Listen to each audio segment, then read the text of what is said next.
तो हेलो प्यारे मित्रों, आप सभी को नमस्कार।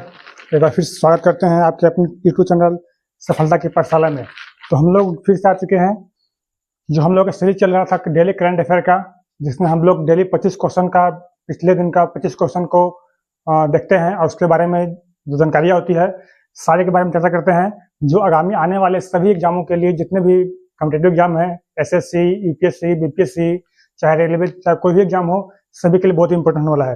तो आज का हम लोग स्टार्ट करते हैं। आज 4 जून का करंट अफेयर है, डे 3 है हम लोग का। एक तीसरा सीरीज है, तीसरा वीडियो है। पहला इंट्रोडक्शन था, दूसरा वीडियो चल रहा था, या आज हम लोग का तीसरा वीडियो है। तो आज का क्लास हम स्टार्ट करते हैं। इससे पहले आप चैनल पर नए हैं तो सब्सक्राइब कर लीजिए और अपने दोस्तों के साथ शेयर कर दीजिए। और एक लाइक, एक कमेंट आपका हमें मोटिवेट करेगा और हमें और अच्छा करने पर मजबूर करेगा। तो चलिए आज क्लास हम स्टार्ट करते हैं। चलते हैं हम लोग सबसे पहला क्वेश्चन की ओर। पहला क्वेश्चन कहता है, हाल ही में 30 मई 2026 को भारत के किस राज्य ने अपना 39वां स्थापना दिवस मनाया है? कहता है कि हाल ही में अभी 30 मई 2026 को भारत के किस राज्य ने अपना 39वां स्थापना दिवस मनाया है? ऑप्शन नंबर ए है सिक्किम, बी है तेलंगाना, डी है सी है गोवा और डी है केरल। तो इस प्रश्न का सही ऑप्शन नंबर सी केरल अति गोवा। यानी गोवा ने हाल ही में 30 मई 2026 को अपना 39वां स्थापना दिवस मनाया है। जिस संबंधित हम लोग जानकारी देखते हैं, देख सकते हैं गोवा स्टेटहुड डे 30 मई कब आजाद हुआ, कब अलग हुआ था? तो गोवा 1961 ईस्वी में अलग हुआ था। देख सकते हैं गोवा को सबसे पहले 30 मई 1987 को दमन और दीव से अलग करके भारत का 25वां पूर्ण बनाया गया था। गोवा को 30 मई 1987 ईस्वी को दमन और दीव जो राज्य है उससे अलग करके 25वां पूर्ण बनाया गया था। इससे पहले केंद्र शासित प्रदेश दमन और दीव के साथ था। इसके साथ ऐतिहासिक तथ्य क्या है? तो 19 दिसंबर 1961 ईस्वी को ऑपरेशन विजय के तहत, बहुत इंपॉर्टेंट है, 19 दिसंबर 1961 को ऑपरेशन विजय के तहत भारतीय सेना ने गोवा को पुर्तगाली शासन से आजाद करवाया था। यानी पहले क्या था, गोवा पे पुर्तगाली शासन का वहां पे कब्जा था, लेकिन 19 दिसंबर 1961 ईस्वी को ऑपरेशन विजय के तहत भारतीय सेना ने गोवा को पुर्तगाली शासन से मुक्त कराया था। इसलिए 19 दिसंबर को हम लोग गोवा मुक्ति दिवस के रूप में ही मनाते हैं। तो गोवा मुक्ति दिवस कब मनाया जाता है? तो गोवा मुक्ति दिवस, यहाँ से कौन कौन क्वेश्चन है? तो गोवा मुक्ति दिवस 19 दिसंबर को मनाया जाता है। क्यों? क्योंकि 19 दिसंबर 1961 ईस्वी को ऑपरेशन विजय के तहत गोवा को पुर्तगाली शासन से मुक्त कराया गया था। देख सकते हैं 30 मई को गोवा का स्थापना हुआ था दमन और दीव से 30 मई 1987 ईस्वी को। यहाँ की इसकी राजधानी कहाँ है? इसकी राजधानी है पणजी। और यहाँ की जो भाषा है, ऑफिशियल लैंग्वेज क्या है? कोंकणी है। तो ये था पहला क्वेश्चन। अब चलते हम लोग आज के सेकंड क्वेश्चन की ओर।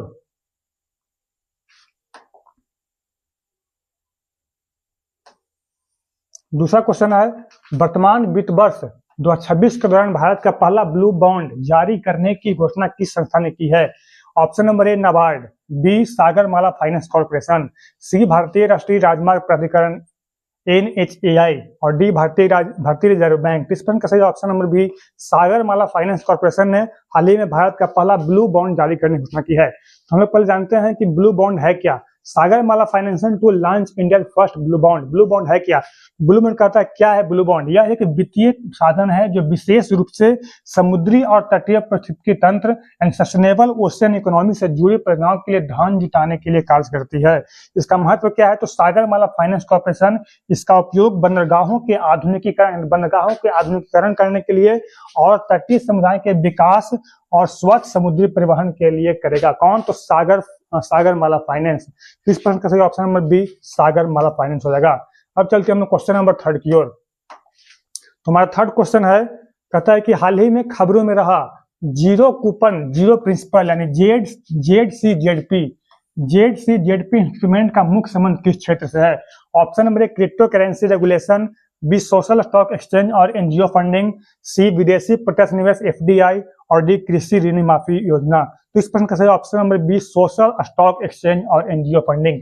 यानी ZCZP का मतलब क्या है? Zero coupon zero principal. मतलब ZCZP एक वित्तीय साधन क्या है? तो वित्तीय साधन है जो क्या करता है, तो जो गैर लाभकारी संगठनों जो एनजीओ होते हैं को सोशल स्टॉक एक्सचेंज के माध्यम से पारदर्शी तरीके से धन जुटाने की अनुमति देता है।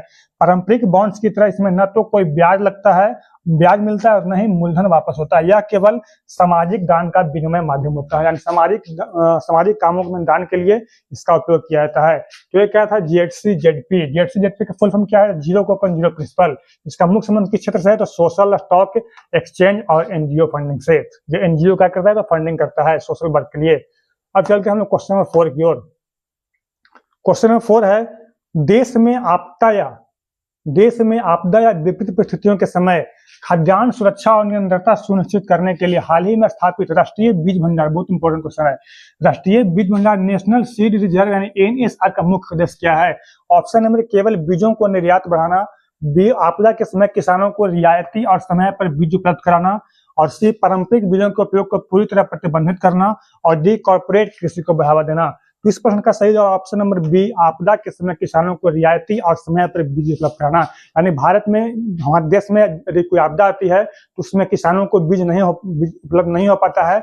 उस समय जब सूखा होता है या बाढ़ होता है तो उसमें किसानों को बीज नहीं मिल पाता है। इसलिए क्या किया है केंद्र सरकार ने, तो केंद्र सरकार ने राष्ट्रीय बीज भंडार का निर्माण किया है, जिसका फुल फॉर्म होता है नेशनल सीड रिजर्व NSR। उसका मुख्य उद्देश्य क्या है, तो पारंपरिक आपदा के समय किसानों को रियायती और समय पर बीज उपलब्ध कराना। कहता है कि देश में बाढ़, सूखा या चक्रवात जैसे प्राकृतिक आपदाओं के कारण जब फसलें नष्ट हो जाती है तब किसानों को तुरंत नए बीज की आवश्यकता होती है। केंद्र सरकार ने देश के विभिन्न जलवायु क्षेत्रों में बीजों का एक बफर स्टॉक, जिसको क्या बोलते हैं, NSR मतलब नेशनल सीड रिजर्व बनाया है, ताकि आपातकाल में कृषि को तुरंत बहाल किया जा सके। तो NSR क्या है, उम्मीद करते हैं आप लोग समझ गए होंगे। अब चलते हैं क्वेश्चन नंबर 5 की ओर।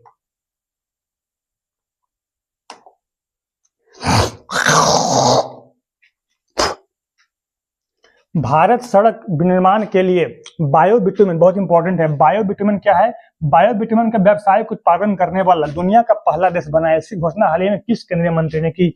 Option number A, Amit Shah, B, Nitin Gadkari, C, Piyush Goyal, और डी, एस जयशंकर। तो भारत के केंद्रीय सड़क परिवहन और सड़क और राजमार्ग मंत्री नितिन गडकरी ने घोषणा की है बायोबिटुमेन। बायोबिटुमेन क्या होता है कि केंद्रीय सड़क परिवहन और राजमार्ग मंत्री नितिन गडकरी ने घोषणा की कि भारत पारंपरिक जीवाश्म ईंधन आधारित बिटुमेन, जिसे हम लोग डामर कहते हैं, कि जगह क्या करेगा, डामर के जिसको हम लोग बोलते हैं अपनी भाषा में जिसको बोलते हैं पिच, जिससे रोड बनाया जाता है, उसकी जगह क्या करेगा, तो पराली, बायोमास से बने पराली, जो धान का होता है पराली, और बायोमास से बने बायोबिटुमेन का उपयोग शुरू कर चुका है।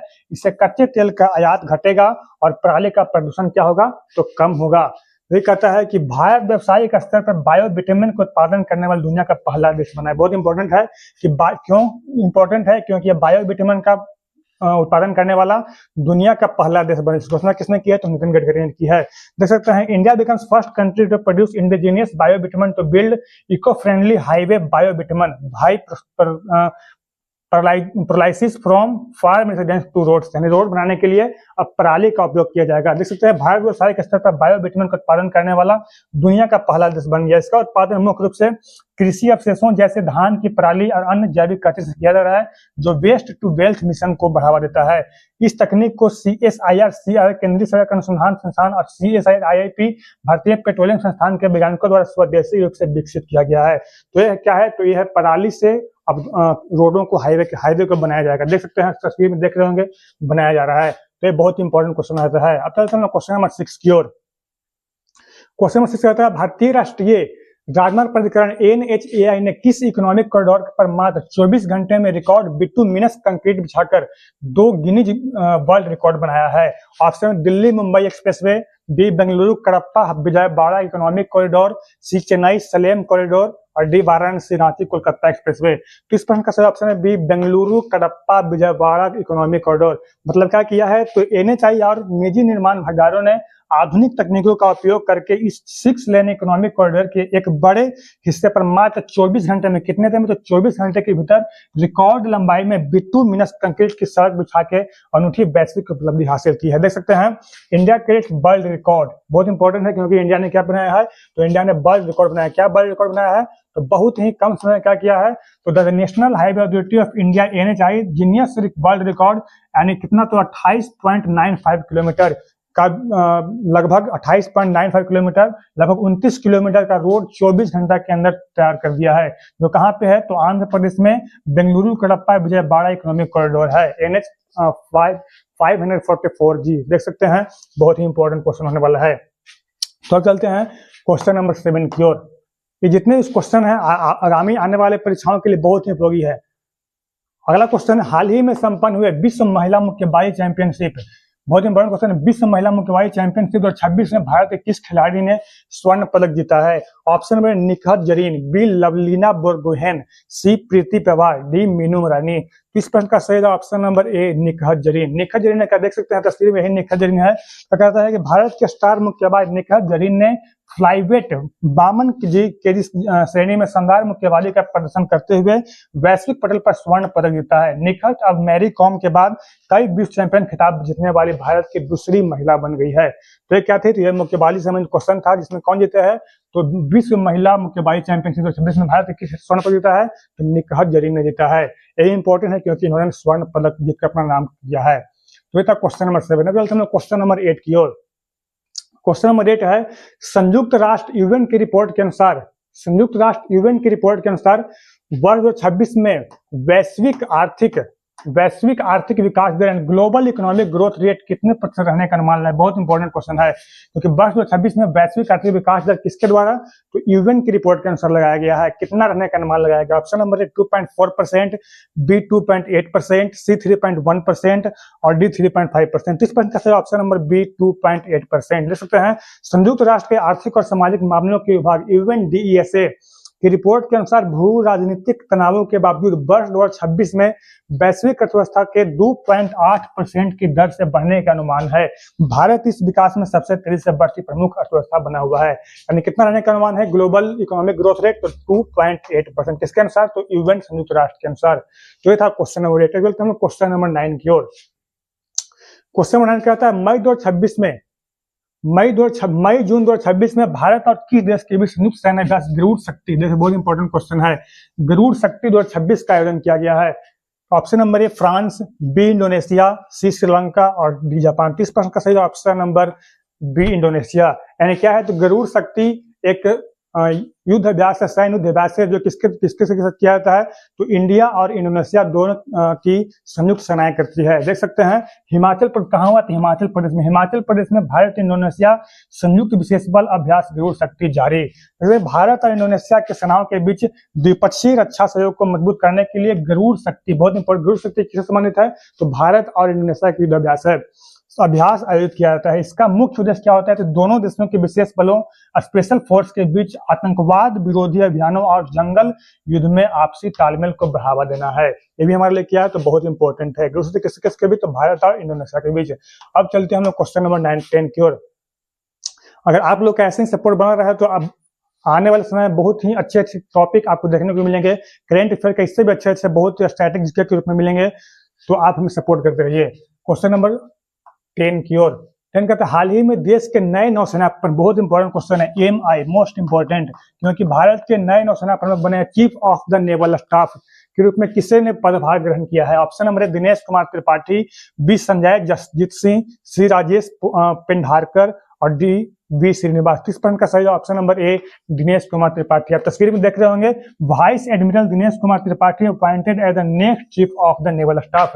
यानी चीफ ऑफ नेवल स्टाफ कौन नियुक्त किए गए हैं, तो नए नौसेना प्रमुख कौन नियुक्त किए गए हैं, तो दिनेश कुमार त्रिपाठी। तो पहले यह क्या थे, पहले यह एडमिरल थे। एडमिरल दिनेश कुमार त्रिपाठी ने भारतीय नौसेना के कितने, तो 26वें नंबर के 26वें प्रमुख के रूप में पदभार संभाला है। उनकी प्राथमिकताओं में हिंद महासागर क्षेत्र में समुद्री सुरक्षा को मजबूत करना और नौसेना का स्वदेशीकरण करना शामिल है। तो ये बहुत इंपॉर्टेंट क्वेश्चन होने वाला है। अब चलते हैं हम लोग क्वेश्चन नंबर 11 की ओर। क्वेश्चन नंबर 11 है, हाल ही में किस देश ने अपनी पहली पूर्णतः स्वदेशी सॉलिड स्टेट बैटरी तकनीक का, बहुत इंपॉर्टेंट क्वेश्चन है, स्वदेशी सॉलिड स्टेट बैटरी तकनीक का अनावरण किया है जो इलेक्ट्रिक वाहनों की रेंज को दुगना करेगी?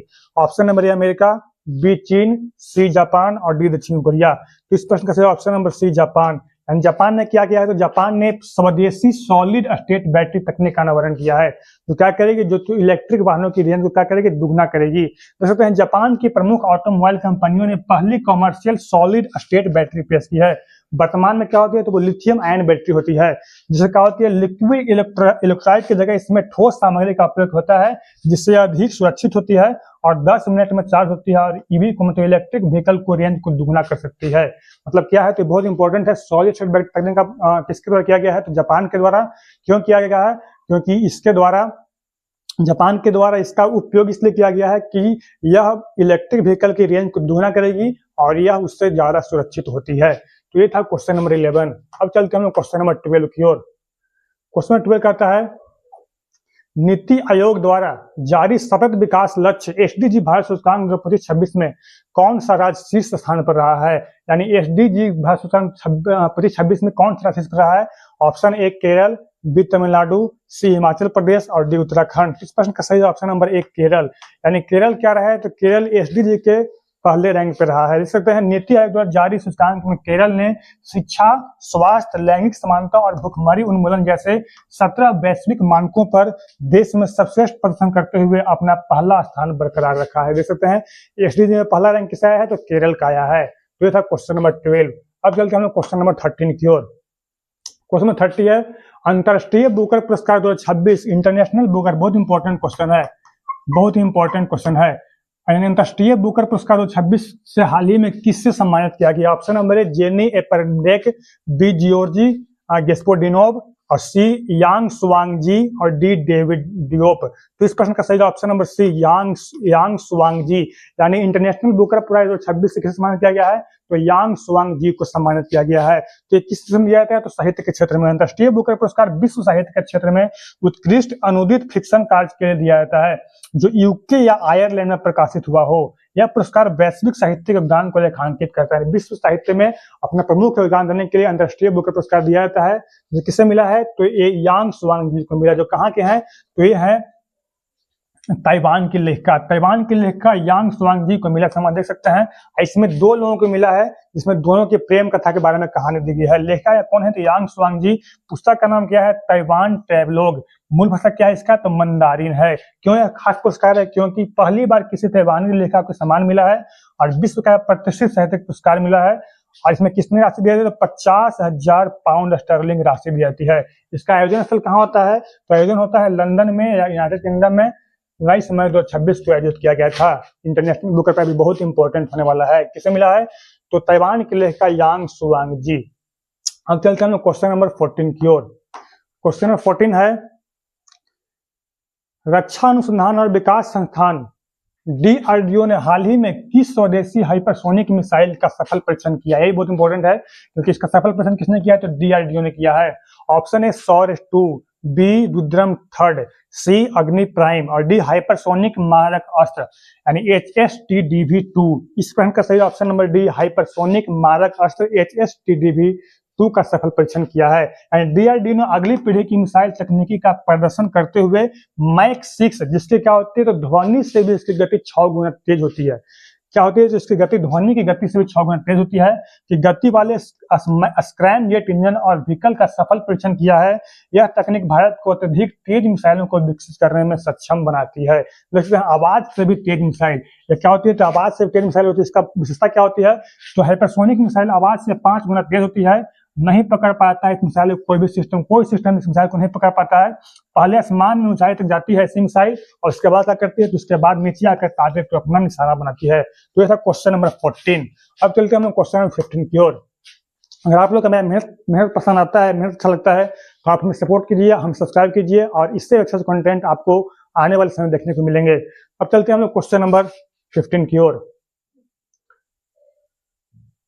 15 क्वेश्चन नंबर 15 है, वर्ष 2026 में विश्व पर्यावरण दिवस कब मनाया जाता है, तो 5 जून को हर साल मनाया जाता है। आने वाले 5 जून को वैश्विक अधिकारी कार्यक्रम की मेजबानी कौन सा देश कर रहा है। Option number A Bharat, B Azerbaijan, C Brazil और डी दक्षिण अफ्रीका। तो इस प्रश्न का सही ऑप्शन नंबर बी अजरबैजान। यानी अजरबैजान क्या कर रहा है, तो 5 जून को वैश्विक जो अधिकारी कार्यक्रम होने वाला है पर्यावरण दिवस पे, उसका मेजबानी अजरबैजान कर। देखें, Azerbaijan will host world environment day 2026। ये बहुत इंपॉर्टेंट क्वेश्चन होने वाला है। अब चलते हैं हम लोग क्वेश्चन नंबर 16। क्वेश्चन नंबर 16 है, हाल ही में केंद्र सरकार द्वारा शुरू की गई पीएम सूर्य घर मुफ्त बिजली योजना का मुख्य लक्ष्य क्या है? ऑप्शन नंबर 1, ग्रामीण क्षेत्रों में मुफ्त गैस कनेक्शन देना। बी, 1 करोड़ घरों को 300 यूनिट तक मुफ्त सौर बिजली प्रदान करना। सी, सभी किसानों को मुफ्त पंप सेट देना। और डी, शहरी क्षेत्रों में एलईडी लाइट लगाना। तो इस प्रश्न का सही ऑप्शन नंबर बी, यानी 1 करोड़ घरों को 300 यूनिट तक मुफ्त सौर बिजली प्रदान करना है। किसके तहत? तो प्रधानमंत्री के द्वारा शुरू किया गया क्या है? तो पीएम सूर्य घर मुफ्त बिजली योजना। इसका मुख्य उद्देश्य क्या है? तो 1 करोड़ घरों को 300 यूनिट तक मुफ्त सौर बिजली प्रदान करना है। देख सकते हैं कि 75,000 करोड़ से अधिक के बजट वाली इस योजना के तहत घरों की छतों पर सोलर पैनल लगाने के लिए सरकार भारी सब्सिडी प्रदान कर रही है। इससे पात्र परिवारों को हर महीने 300 यूनिट तक मुफ्त बिजली मिलेगा। वे अतिरिक्त बिजली ग्रिड को बेचकर कमाई भी कर सकेंगे। मतलब क्या है? तो पीएम बहुत इंपॉर्टेंट है, बहुत इंपॉर्टेंट क्वेश्चन है, क्योंकि केंद्र सरकार की योजना है। यानी पीएम सूर्य घर मुफ्त बिजली योजना के तहत क्या किया गया है? तो 1 करोड़ घर को 300 यूनिट बिजली तक मुफ्त देने का सौर बिजली मुफ्त देने का इरादा किया गया है, जिसमें क्या करेंगे? वो अपने घरों पे सौर सेल लगवाएंगे और उससे बिजली का उत्पादन करेंगे और ज्यादा बिजली होने पर ग्रिड को बेचकर कमाई भी कर सकते हैं। देख सकते हैं इस योजना से क्या लाभ होगा? इस योजना से लाभ होगा 78,000 रुपए तक की सब्सिडी मिलेगी, सस्ते ब्याज पर लोन मिलेगा। योजना से जुड़ने की प्रक्रिया बेहद सरल है, इसलिए आज ही सोलर इंस्टॉलेशन के लिए संपर्क कर सकते हैं। इसका एडवर्टाइजमेंट है, सौर ऊर्जा लाई बिजली के साथ कमाई, यानी सौर ऊर्जा के साथ क्या करना है? कमाई भी करना है। तो प्रधानमंत्री सूर्य घर मुफ्त बिजली योजना का ये उद्देश्य है। अब चलते हैं हम लोग क्वेश्चन नंबर 17 की ओर। जितने भी इंपॉर्टेंट क्वेश्चन सारे आपको बता रहे हैं, बहुत इंपॉर्टेंट क्वेश्चन आने वाले एग्जाम में बहुत इंपॉर्टेंट होने वाला है। क्वेश्चन नंबर 17 है, आरबीआई की मौद्रिक नीति समिति की बैठक में जून 2026 की रेपो रेट को कितने प्रतिशत पर बरकरार रखा गया है? ऑप्शन नंबर 6%, ऑप्शन नंबर 6.25%, सी 6.50% और डी 6.75%। इस पर का सही ऑप्शन नंबर सी, यानी 6.50%। यानी आरबीआई की जो बैठक हुई है उसमें जून 2026 के लिए रेपो दर कितना रखा गया है? तो 6.50% रखा गया है। तो रेपो दर क्या होती है? रेपो दर वह दर होता है जिस पर आरबीआई वाणिज्यिक बैंक को क्या करती है? तो कर्ज देती है, वाणिज्यिक बैंक को कर्ज देती है। इसका कारण क्या है? खुदरा मुद्रास्फीति को 4% के लक्ष्य के दायरे में रखने और आर्थिक विकास को बनाए रखने के लिए केंद्रीय बैंक ने दरों में कोई बदलाव नहीं किया है। यानी 6.50% इसका लक्ष्य है रेपो दर का।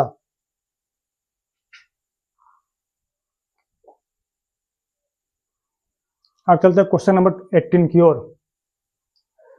क्वेश्चन नंबर 80 है, फ्रांस में आयोजित कान फिल्म महोत्सव 2026 में किस भारतीय शॉर्ट फिल्म ने प्रतिष्ठित पाम डियोर या विशेष पुरस्कार देता है? पाम डियोर पुरस्कार किसे मिला है?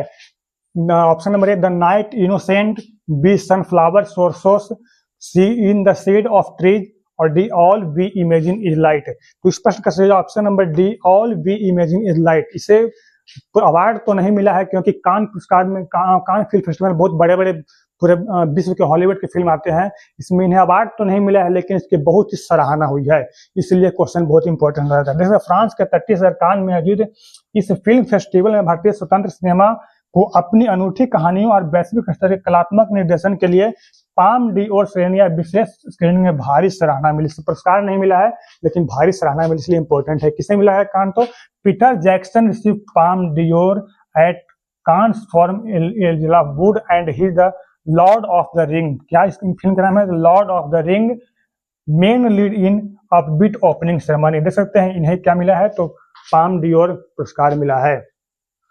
अब चलते हैं हम लोग क्वेश्चन नंबर 19 की ओर। क्वेश्चन 19, हाल ही में सार्क के नए महासचिव, बहुत इंपॉर्टेंट है, हाल ही में सार्क के नए महासचिव के रूप में किसने कार्यभार संभाला है?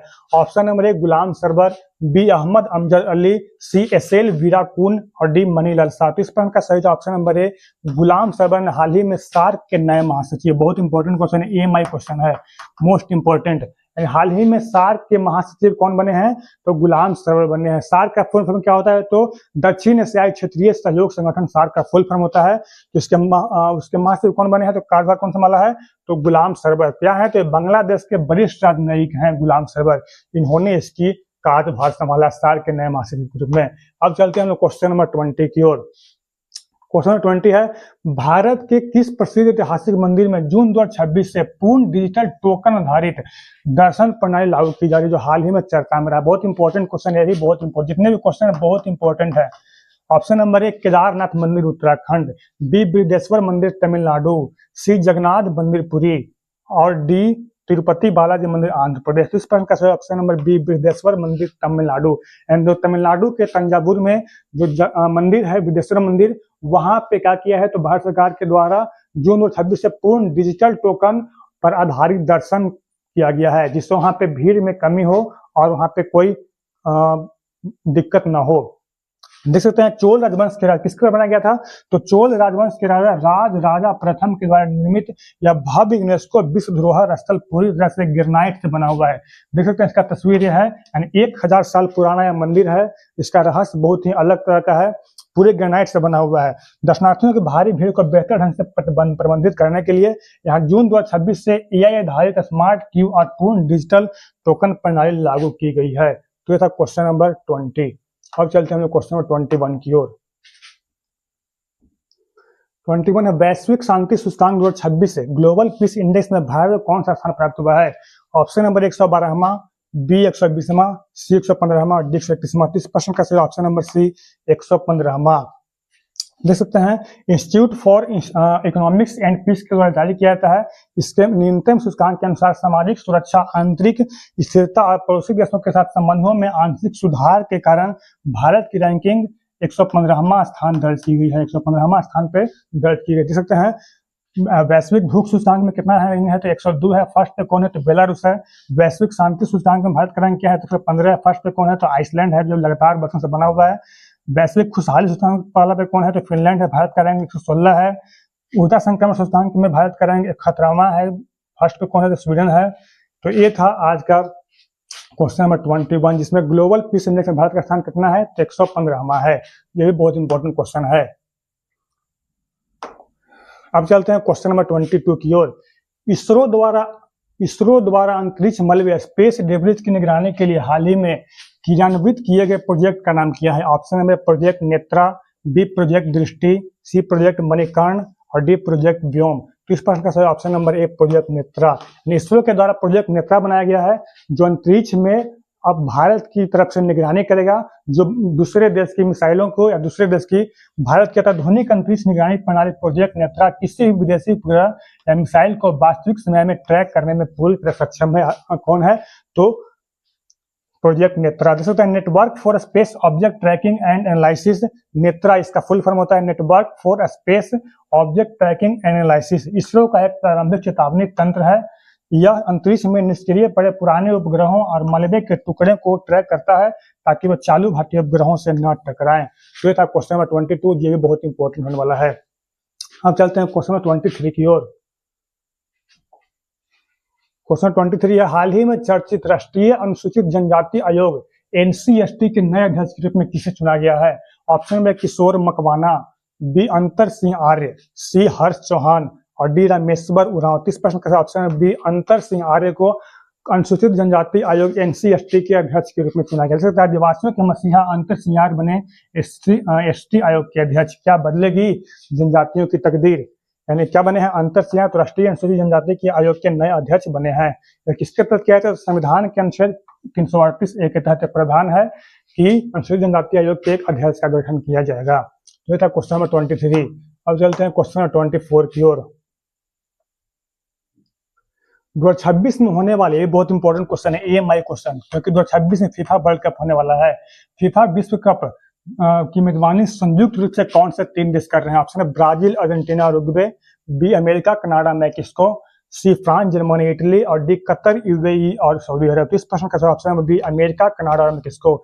यानी फीफा विश्व कप 2026 की मेजबानी 3 देश मिलकर कर रहे हैं, अमेरिका, मैक्सिको और कनाडा। देख सकते हैं ट्राई होस्ट, ट्राई मतलब होता है 3, अब 3 देश मिलकर अमेरिका, मैक्सिको और कनाडा के द्वारा इसका मेजबानी किया जा रहा है। यानी जून जुलाई 2026 में होने वाला फीफा विश्व कप इतिहास का सबसे बड़ा टूर्नामेंट है। क्यों बड़ा टूर्नामेंट है, क्योंकि इसमें पहली बार 32 के बजाय 48 टीमें भाग ले रही है और यह उत्तरी अमेरिका के 3 देशों अमेरिका, कनाडा और मैक्सिको के 16 शहरों में आयोजित किया जा रहा है। और मैंने कल बताया था कि इसका जो प्रसारण भारत में करने का निर्णय लिया गया है, वो जी नेटवर्क के द्वारा लिया गया है।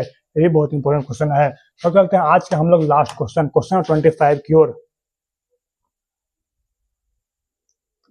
भारतीय वायुसेना द्वारा जारी जून 2026 में आयोजित होने वाले सबसे बड़े बहुपक्षीय हवाई अभ्यास का नाम क्या है? ऑप्शन नंबर तरंग शक्ति 2026, बी वायु प्रहार 2026, सी गगन स्ट्राइक और डी डेजर्ट नाइट। इस प्रश्न का ऑप्शन नंबर ए तरंग शक्ति 2026। तरंग शक्ति 2026 क्या है? तो भारतीय वायुसेना के द्वारा 2026 में आयोजित होने वाला सबसे बड़ा बहुपक्षीय हवाई अभ्यास है। तो ये क्या है? तो इसके तहत ऑपरेशन तरंग शक्ति 2026 के तहत किया जा रहा है। यह भारत की धरती पर आयोजित होने वाला अब तक का सबसे बड़ा बहुपक्षीय हवाई युद्ध अभ्यास है। इसमें अमेरिका, फ्रांस, यूके, ऑस्ट्रेलिया और यूएस सहित 12 से अधिक देशों की वायुसेनाएं अपने लड़ाकू विमानों जैसे राफेल, F-15, सुखोई के साथ हिस्सा ले रही है। तो ये था आज का अंतिम क्वेश्चन और 25वां क्वेश्चन। उम्मीद करते हैं आप लोगों को मेरा सेशन अच्छा लगा होगा। अगर आप लोगों को अच्छा लगता है तो आप चैनल को सब्सक्राइब कर सकते हैं, अपने दोस्तों के साथ शेयर कर सकते हैं, जिससे हमें मोटिवेशन मिल सके। तो आज क्लास हम लोग एक मोटिवेशनल लाइन के साथ समाप्त करते हैं।